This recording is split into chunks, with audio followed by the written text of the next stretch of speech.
இருக்கு. யோ, இந்த வீட்டுல பேய் இருக்குதான் உனக்கு கூப்பிட்டது. ஐசியமா இப்பதான் கண்டுபிடிக்கிறியா நீ? டேய் கொஞ்சம் சும்மா இருடா. அப்புறம் என்னடா தம்பி, இங்க இருக்கிறது சாதாரண பேய் இல்ல. அப்புறம் சந்திரமுகி. நீ சந்தில முக்கு கக்கூஸ்ல முக்கு பேய விரட்டிவே மாட்டியா நீ? தம்பி, யோ மூஞ்ச அப்படி காட்டாதையா, ஆய் வருது. வாந்தி வருதுன்னு தானே சொல்லுவாங்க. அது என்னன்னு தெரியல, உன் மூஞ்ச பார்த்தா ஆய்தாயா வருது. தம்பி, உனக்கு நான் யாருன்னு தெரியல. பேய விரட்டிட்டு வந்து நான் யாருன்னு காட்டுறேன். A few minutes later. Oh no. தம்பி, இங்க வா. புடி.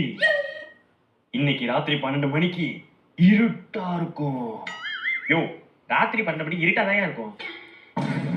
தம்பி, அந்த பலூன்ல தான் பேய் இருக்கு. இந்த பலூன்ல பேய் இருக்கு.